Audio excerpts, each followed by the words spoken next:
Sophie Rain has gotten exposed with a whole bunch of new allegations. Not only has she been allegedly scamming mentally ill men on her OF, but she's also been trying to explain the hardships that come from her job and lying about her income of over $100 million, which she's made in around What? 2 years. No way. 100 million.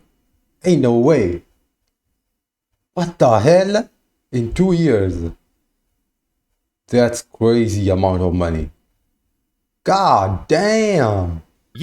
Now, the more Sophie posts At this point, I wish I was born as a female. God damn, what the hell? about all these things on the internet and tries to explain herself, the more people criticize what she does, as her job is completely evil and the practices she allegedly does to make her money are even more disgusting than that. And today, I'm gonna But didn't she said that she still has the V card? Or I'm wrong? Talk about the not so great parts of my job being a bot. I know that a lot of what I share online is glamorized, and I can't lie, making millions of dollars a month is an incredible opportunity that I am extremely grateful for.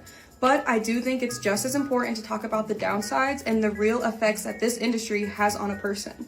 First, I want to be very clear about something. There are very few creators on here that have actually made this kind of money. I got extremely lucky. I still don't fully understand how I got into this position, but I'm extremely grateful for it. That being said, this career is not a guaranteed path to success. Unless you already have a massive following, it is incredibly difficult to make life-changing money from doing this. Over the last 2 years, I have reached my financial goals, but it came with costs that I never fully anticipated. I have been stalked multiple times. I have filled multiple police reports. But I think that just being part of being famous. Like, if you're famous, all these things gonna happen anyway. Like being stalked. I've filed restraining orders, and my anxiety is at an all-time high. The private life that I thought I could keep outside of social media is getting harder and harder to protect every single day. I've also had a break-in that forced me to increase my personal security, and the reality is, images of my body are going to be online forever. Something I can never undo or take away, no matter how my life changes in the future. People will constantly judge and pick apart every decision you make. And sometimes the hardest part is staying silent, because you realize that no matter what you say, some people will just never respect your thoughts or opinions because of what you do for a living. Now, while I do feel bad for her in these situations because no one deserves to be stalked or anything like that, I also have to admit that this is simply just something you signed up for when going into the OF industry. I mean, going into an industry like that is essentially just selling your soul. Most of the girls and guys that do this are taking a major shortcut in life by posting a few TikToks and pictures every single day. There's also guys? Ain't no way. And making more in a single day than most make in a— Oh my god. What? I'm seeing right. 95 M's. an entire year. And I'm obviously not trying to push the narrative that she did literally no work to achieve her success. That's crazy. That's obviously not true. But that doesn't change the fact that whenever she reached a certain point in her career, she decided to sell her soul to OF. And that's not even a question, that's a fact. I want to be clear. I do have a great life. I'm not complaining or comparing myself to others. This job has opened so many doors and provided so many opportunities that I am incredibly thankful for. But gratitude just doesn't cancel out reality. That's why I feel a responsibility to be honest with you guys. This industry comes with real risks, emotionally, mentally, and physically. It's not something you guys can just jump into without serious thought, without serious research, and understanding of what the long-term consequences are. My intention has never been to influence young girls down this path. If anything, I want people to do their own research. I want you to ask hard questions, and I want you to think about what kind of life you guys want 10 to 20 years from now. Don't just think about the money. I don't usually open up like this, but I hope sharing this gives you a more realistic perspective on this industry. Now, it's really strange how throughout this entire video, she's constantly complaining about things that she herself signed up for. While Sophie might have a fan base of girls who like to watch her dancing videos, she also has a fan base of guys who donate her hundreds of thousands, if not millions of dollars, even though they've never met her. If you ask me, that's some crazy, mentally ill behavior. If they're able to spend that much on Sophie, imagine the links they would go to actually go and meet her IRL. Like, are we actually surprised that Sophie had a stalker break into into her house at one point. And I'm not saying I don't empathize with her, because that is an absolutely terrifying experience. However, knowing that her OF supporters are mentally ill men, Sophie still accepts their money with open arms and doesn't question it for a second, proving how as long as she's making a large amount of money, nothing else actually matters to her. She's literally just complaining to complain. And not to mention, she's continuing to lie about her age, saying she's younger than she actually is to make even more money, and framing it as a way to keep her personal information private. Bro, so you mean to tell me that Sophie Man, Rain it makes sense if you think about 100 M's and you have to lie about your age and all that. Like, who wouldn't do it? God, 100 M's, that's crazy.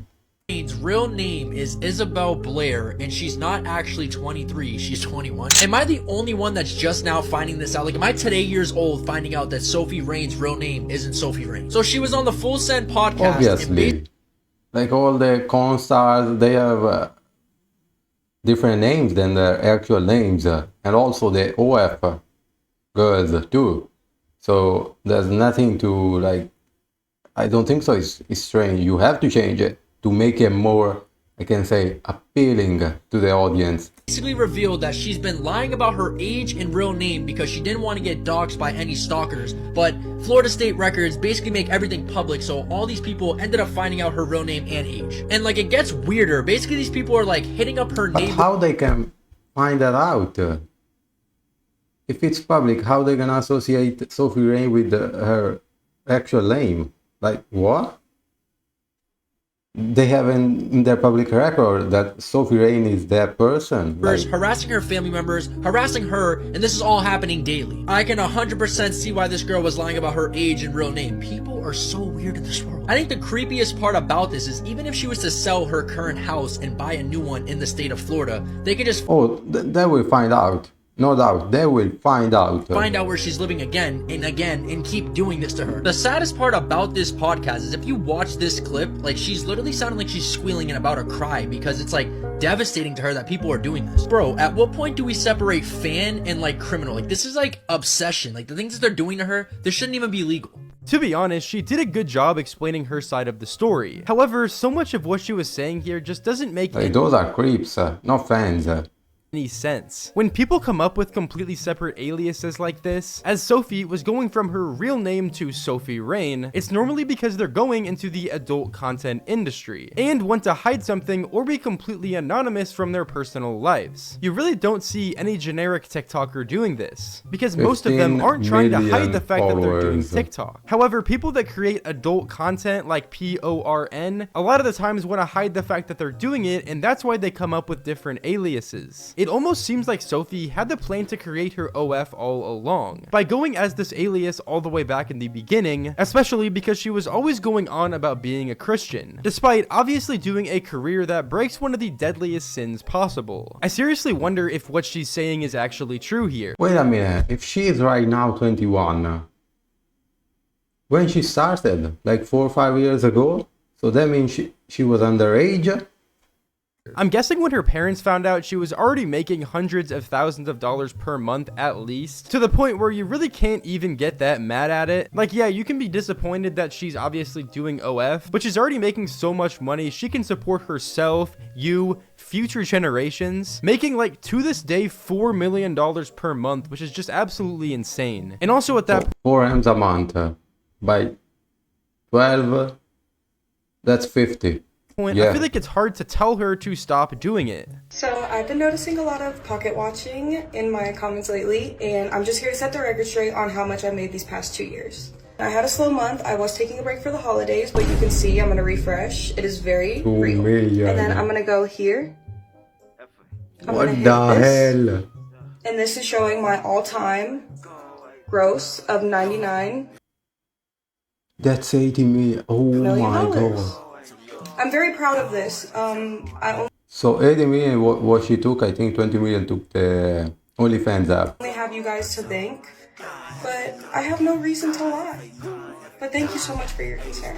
Regardless, I still don't have any respect for Sophie Rain. I definitely feel bad that she's going through getting stalked, swatted, and all that stuff, as nobody deserves to have that happen to them. Yeah, nobody deserved that. But like all the critics that she's having, that's just part of the industry, I think. Like, that's nothing unusual. Them. However, those are things that honestly just come from what she's doing. She's essentially accepting tons and tons of money from these mentally ill men, hundreds of thousands, if not millions of dollars, and giving them nothing in return, maybe like a fucking text message saying thank you. Many of these men probably think they're dating her because they're mentally ill, and that's why they go on to do crazy things. Yeah, it's overall probably just a really bad situation that, in my opinion, she put herself in for the most part. Regardless, it's wild how someone like Sophie, who sold her soul for millions of dollars, is now complaining about the hardships that come from her actions. Like, Sophie, your job is not that fucking hard. You might deal with some hate comments, but that's honestly about it. And with that, her announcement on surpassing $101 million was genuinely diabolical. This is the last video I'm making about this. I'm not lying about my income, and I'm going to show you guys right here, right now.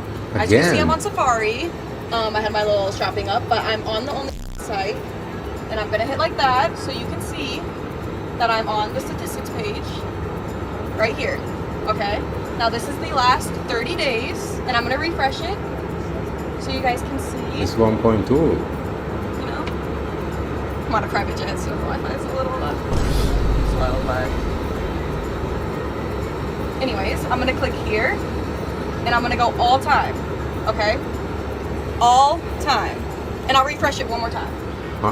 More than 100 million this time. And the reason why it was blue before is because I had the website added to my home screen. Okay?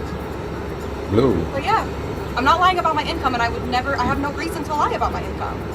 So here it is. The more Sophie Rain does these announcements on the amount of money she's made from OF, the more insecure. Man, she's just flexing.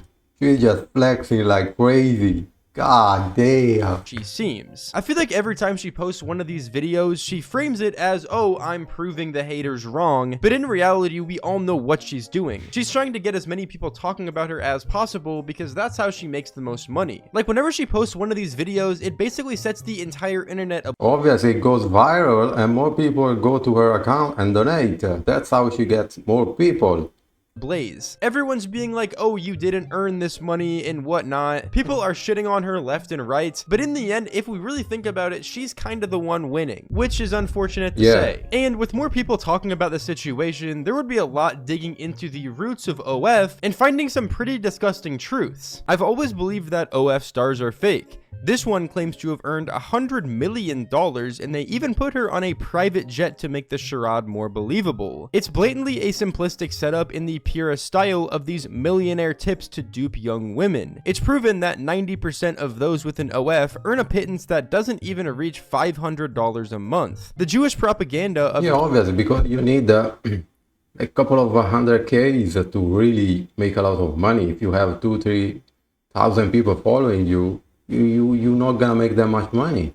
So it doesn't matter if you have a OF account or not. You're still gonna make a couple of $100 a month. Getting rich with OF aims you need millions and million followers. That's it. To destroy those women's lives by leading them into severe depressive processes, pushing them towards prostitution, and sabotaging the possibility of forming couple bonds and creating a family. Jewish businessmen without any scruples have turned the Western women into a disposable commodity and their intimacy into a service worth less than Coca-Cola. So much sexual crime against women is totally tied to this propaganda that uproots her human condition and turns her into a thing that anyone can buy for a few dollars per month. The Jews behind the pornography industry seek to turn women into objects that are sold and men into customers who buy them, destroying any human bond and value between them, while at the same time making both feel guilty, her for selling herself and him for buying it. This honestly seems 100% true and what I've been talking about for months. People like Sophie are constantly pushing the narrative on the amount of money you can make from doing this stuff, in the end only promoting more young girls to do it. I feel like with the Bop House and all that, it's honestly trying to normalize OF, make it seem like a normal career path, even though all this money that they're making is essentially coming from mentally ill men that are literally giving them thousands, if not tens of thousands of dollars, because they most likely literally have something wrong with them. And I've also seen a lot of people talking about other possibilities that are even more disgusting, like the fact that people like Sophie Rain are showing the amount of money they're making to then try and recruit more girls to the business. Because if a lot of girls see like, oh my gosh, Sophie Rain is making $101 million from OF within only 2 years. Yeah, then other people join, so they overall business grows because more people gonna come to it because those girls gonna bring other men to OF and she can profit from all those other men that maybe sign up or even give donation or whatever, how it works. They're also going to be like, well, why shouldn't I do it? There's no downsides. Even though we all know that the downsides with doing something like OF are absolutely tremendous. Like, there's literally no going back after starting. In fact, the Florida government, where the Bop House and Jack Doherty OF empire are located, are trying to add a sin tax, essentially enforcing all of these OF models to pay 50% taxes, which obviously Sophie wouldn't be happy about at all. Never in my whole life did I think that I would wake up and see a Florida politician trying to start beef with me for clout. So he's proposing But at that point, they would just move out. a sin tax on bops where we would have to pay 50% to the state on top of the 37 I already paid to the government. And I would be more than happy to pay that if multi-billion-dollar corporations were also being properly taxed. But surprise, they're not. I never usually get into politics, but there are clearly better ways to raise funds from actual corrupt businesses in our country. I think that people also fail to realize that there are so many creators on this platform that do this job because they're struggling.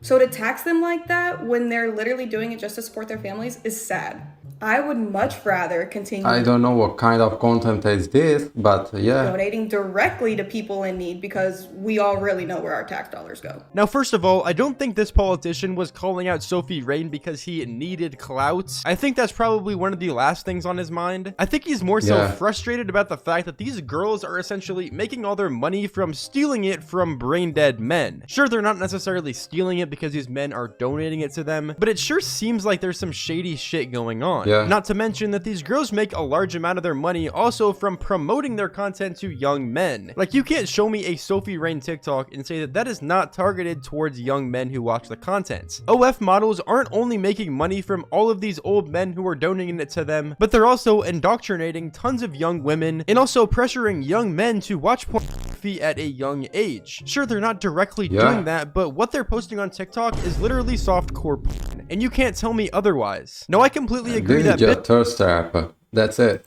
Businesses should also be paying their fair share of taxes, 100%. I never said that I didn't agree with that. I pay my 37% income tax proudly, and I would be glad to pay more if big businesses weren't paying $0 in taxes. Work visas are being issued for OF models. Meanwhile, a Florida candidate is looking to tax us 50% on top of the federal tax we pay at the same time. Sounds ironic to me. In the end, though, this situation is really messy. No, I'm not really one to speak on the law and politics, but I thought this entire situation was pretty interesting, and it was something that Sophie Rain was seemingly really passionate about because, you know, she's definitely doing some shady shit. I think the entire Bop House is doing some shady shit. I mean, I think we can all agree on that. And I also want to say, obviously, she gonna be passionate about if she has to pay 50% more tax on top of what is she already paying. That's half of the money going to the government.